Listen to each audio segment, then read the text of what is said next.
My name is Mohammad Usama. तो आज मैं आपको बताऊंगा एलएफटी टेस्ट के बारे में, जिसे हम लीवर फंक्शन टेस्ट भी कहते हैं। देखें, ये टेस्ट एलएफटी जो टेस्ट होता है ना, ये जिगर के एंजाइम हो गया, प्रोटीन हो गया और बिलिरुबिन के लेवल को मेजर करने के लिए किया जाता है। और ये देखा जाता है कि हमारा जिगर सही से काम कर रहा है या नहीं कर रहा, यानी कि जिगर की ओवरऑल हेल्थ को हम मेजर करते हैं। ठीक है जी। उसके बाद आ जाता है कि ये टेस्ट क्यों ज़रूरी है। देखें, अक्सर हमारे जिगर में कोई इन्फेक्शन आ जाता है या जिगर में कोई मसला मसाइल आ जाता है या हेपेटाइटिस आ जाता है जिसे हम काला यरकान कहते हैं, या जॉन्डिस आ जाता है जिसे हम पीला यरकान कहते हैं। उसके बाद जी हम कुछ मेडिसिन होती है, मैं आपको बता दूं, उनका साइड इफेक्ट होता है। ठीक है ना, काफ़ी सारी मेडिसिन होती है, साइड इफेक्ट की वजह से हमारा जिगर मुतासर होता है।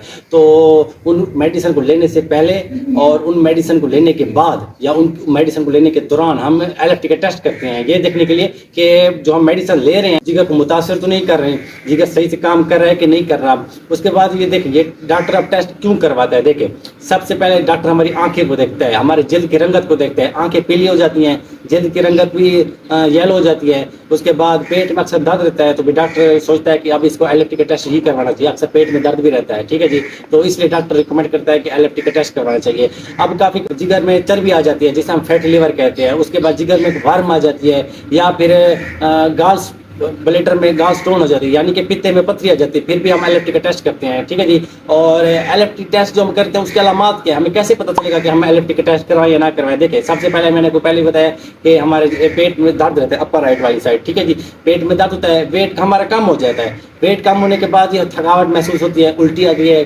मतली आती है। उसके बाद किसी काम करने में दिल नहीं करता, सुस्ती है, जल्द की रंगत चेंज हो जाती है, येलो हो जाती है, आंखों का रंग भी पीला पड़ जाता है, जो हमारा पेशाब है वो डार्क हो जाता है। ठीक है ना, और जो हमारा पखाना है वो लाइट हो जाता है। ठीक है ना, लाइट कलर का हो जाता है।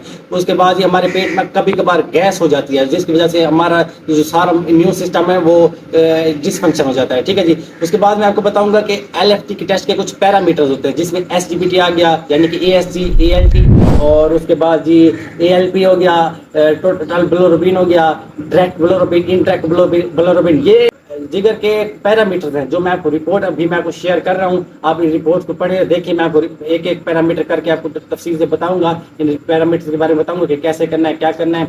और जी, ये एलएफटी की चुगताई लैब की एक रिपोर्ट है, मैं आपको शेयर कर दिया, आप गौर से देखें। सबसे पहला पैरामीटर है जो एलएफटी मैथ है, वो है टोटल बिलिरुबिन। अब देखें बिलिरुबिन क्या है। बेसिकली बिलिरुबिन एक ना येलो एक सब्सटेंस होता है जो हमारे हेमोग्लोबिन में आरबीसीज की ब्रेक डाउन से बनता है। यानी कि जब हमारे खून में आरबीसीज की तोड़ फोड़ होती है ना, उससे एक वेस्ट प्रोडक्ट निकलता है। ठीक है ना, तो वेस्ट प्रोडक्ट जो निकलता है उसे हम बिलिरुबिन कहते हैं। अब अगर लीवर सही तरह से बिलिरुबिन को प्रोसेस ना कर सके, यानी कि हमारा जो जिगर है ना, वो अगर बिलिरुबिन को सही तरह से फिल्ट्रेट ना कर सके या बाहर ना निकाल सके, तो बिलिरुबिन जब हद से ज़्यादा बढ़ जाए तो ये हमारे खून में चला जाए। अब खून में ज़्यादा हो जाता है, जिससे फिर जॉन्डिस हो सकता है, जिसे हम सफरा कहते हैं या पीला यरकान कहते हैं। अब दूसरे नंबर पे आ जाता है जो दूसरा पैरामीटर है, वो है अनकॉन्जुगेटेड बिलिरुबिन, जिसको हम इनडायरेक्ट बिलिरुबिन भी कहते हैं। ये बिलिरुबिन तब बनता है जब हमारे रेड ब्लड सेल टूटती हैं, इसका भी यही काम है। ठीक है जी। और अनकॉन्जुगेटेड बिलिरुबिन खून में डायरेक्टली पानी में नहीं मतलब सॉल्व होता। ठीक है ना, पानी में ये हल नहीं हो जाता, ब्लड में ख़ास तौर पे, इसलिए लीवर में जाने तक प्रोटीन के साथ अटैच रहता है।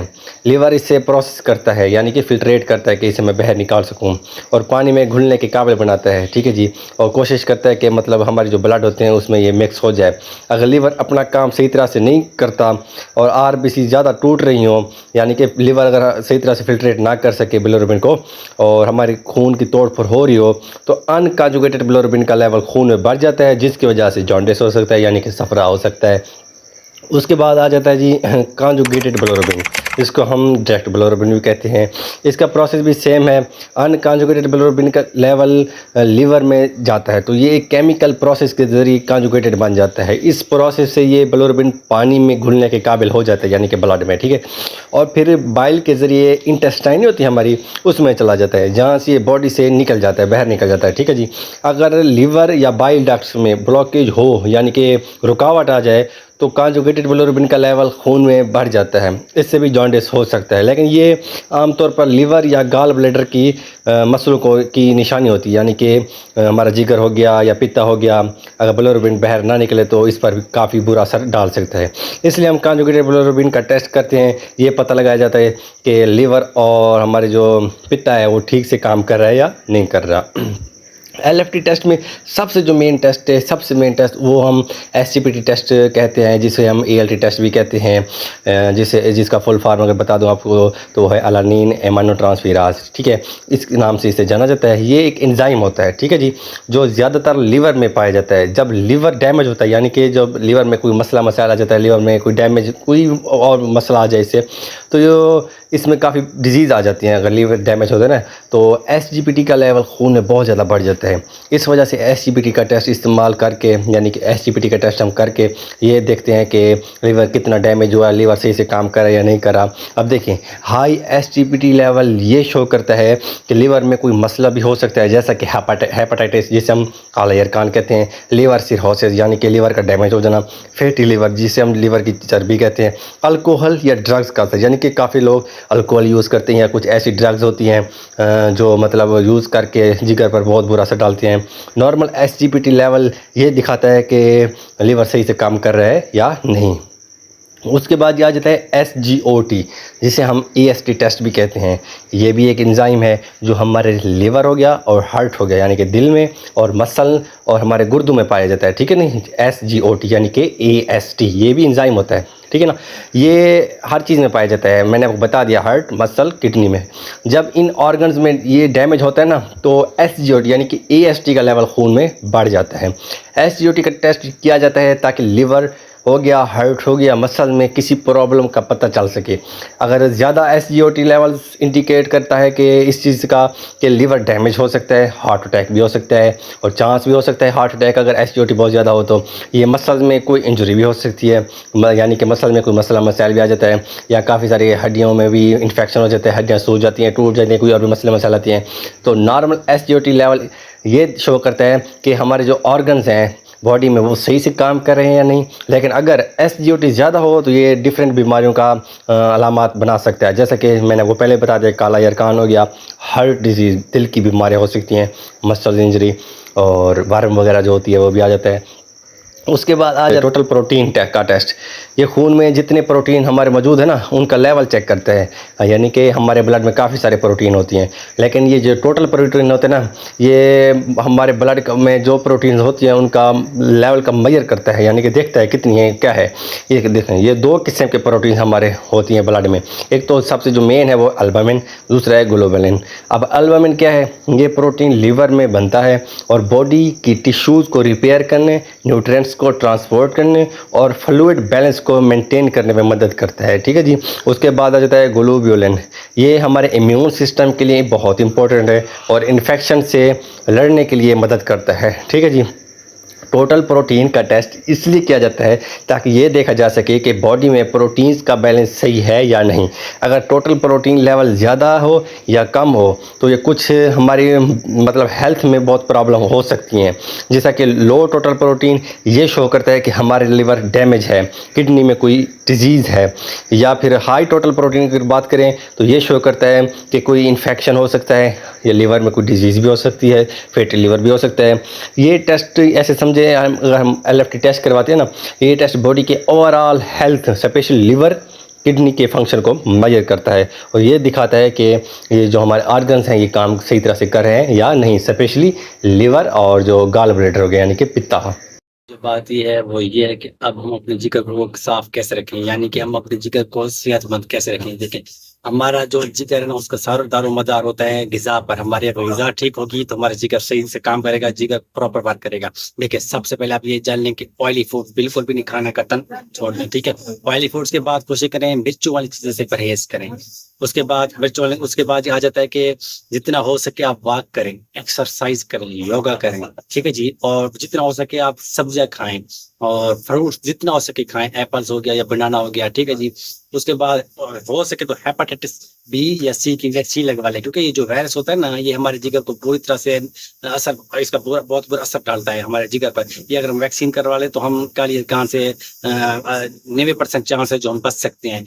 इसलिए ये अलामात है कि मेडिसिन में पानी की कमी हो जाए तो इस पर भी हमारा जिगर बहुत बुरी तरह से मुतासर हो सकता है। तो कोशिश करें कि जितना हो सके पानी बहुत ज़्यादा पिएँ, ठीक है ना। पानी की कमी भी हमारे जिगर को मुतासर कर सकती है। उसके बाद सबसे मेन चीज़ है वो ये है कि मेडिसिन, मैंने आपको पहले ही बताया कि काफ़ी सारी मेडिसिन का होता है साइड इफेक्ट। तो कोशिश करें जो भी मेडिसिन है ना, खास तौर पर एंटीबायोटिक हो, उसको उन मेडिसिन को लेने से पहले आप डॉक्टर से पहले लाजमी मशवरा लें, क्योंकि उन मेडिसिन को लेने से ना हम अपनी मर्जी तो कर लेते हैं लेकिन उनका साइड इफेक्ट सीधा हमारे जिगर पर होता है, जो कि बुरी तरह से बहुत असर पड़ता है। तो हमारे जिगर का दारोमदार गड़बड़ हो सकता है। तो इसलिए कोशिश करें जो मैंने आपको एहतियाती तदबीर बताई है उस पर अमल करें। जी, अब हम SGPT टेस्ट करेंगे, जिसे हम ALT टेस्ट भी कहते हैं। देखिए ये रीजन 1 है, इसमें से हम 400 माइक्रोलीटर लेंगे और इसे टेस्ट ट्यूब में डाल देंगे, ठीक है। अब ये है रीजन दूसरा। अब इसमें से मैंने 100 माइक्रोलीटर लिया और इसे टेस्ट ट्यूब में मैंने इसे डाल दिया। अब इसे अच्छी तरह से मिक्स करना है, ठीक है। अच्छी तरह मिक्स करने के बाद अब पेशेंट का सैंपल लेना है, यानी कि सीरम। इसमें से मैंने 50 माइक्रोलीटर लिया और उस रीजेंट में मैंने इसे डाल दिया।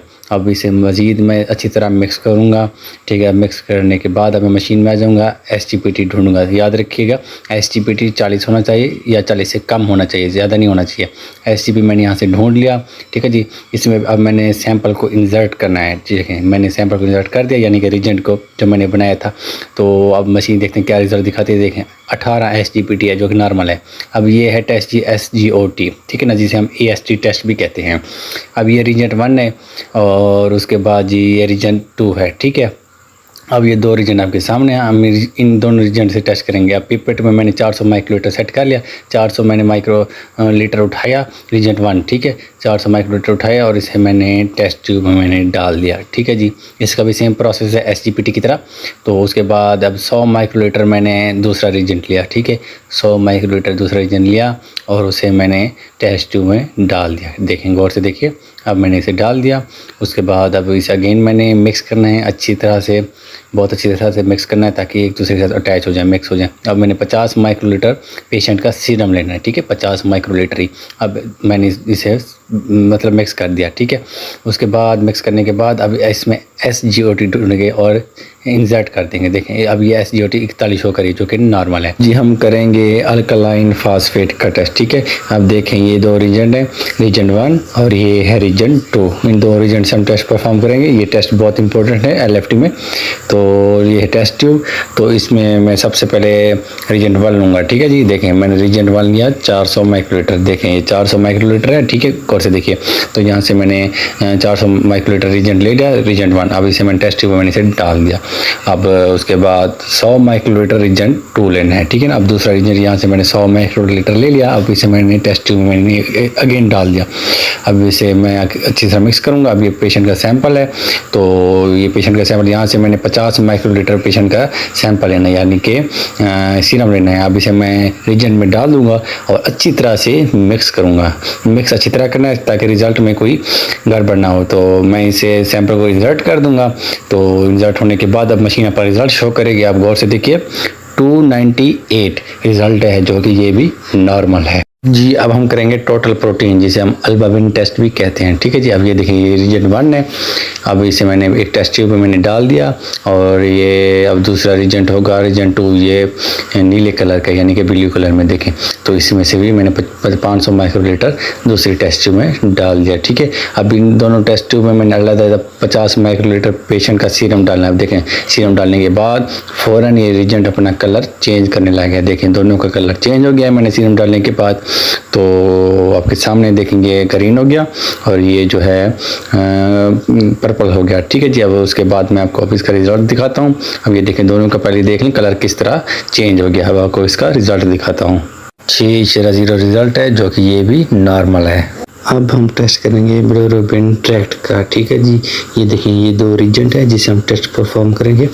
ये है जी रीजेंट 1 और इसके बाद ये जो दूसरा है वो है रीजेंट 2, ठीक है जी। तो ये पेशेंट का सैंपल यानी कि सीरम जो मैंने सेंट्रीफ्यूज किया था तो देखिए ये मैंने रिजेंट 1 ले लिया, इसमें से मैंने 400 माइक्रोलीटर उठाना है। ठीक है जी, 400 माइक्रोलीटर मैंने उठा लिया और इसे मैंने टेस्ट ट्यूब में डाल दिया। उसके बाद जी टेस्ट ट्यूब में डालने के बाद अब 100 माइक्रोलीटर अब मैंने रिजेंट 2 लेना है। ठीक है ना, 100 माइक्रोलीटर अब उसे अगेन मैंने टेस्ट ट्यूब में डालना है। अब देखिए मैंने यहाँ पर डाल दिया। उसके बाद जी डालने के बाद अच्छी तरह से आपने मिक्स करना है। मिक्स करने के बाद 50 माइक्रोलीटर आपने पेशेंट का सीरम लेना है, यानी कि सैंपल जो हमने सेंट्रीफ्यूज किया था सीरम, उसे जो निकलता है ना वाइट वाइट, उसे हम सीरम कहते हैं। ये देखिए सीरम होता है। तो इसे मैंने सेंट्रीफ्यूज किया तो सीरम निकला। तो देखें अब इसे मैंने 50 उठाया और इसमें डाल दिया। ठीक है जी, डालने के बाद अब इसे मज़ीद अच्छी तरह से मिक्स करना है ताकि हमारे रिज़ल्ट में कोई वेरिएशन ना आए। ठीक है, तो देखिए मैंने मिक्स किया। तो इसको अब मैं टाइमर लगा देता हूँ 5 मिनट का। देखें ये टाइमर लग गया। 5 मिनट का इंतज़ार करेंगे, फिर टेस्ट परफॉर्म करेंगे। ठीक है जी, 5 मिनट का इंतज़ार करने के बाद अब मैं सीरम को इंसर्ट कर देता हूँ। तो देखिए रिज़ल्ट आपके सामने है जी। तो रिज़ल्ट है 0.5, जो कि ये भी नॉर्मल है।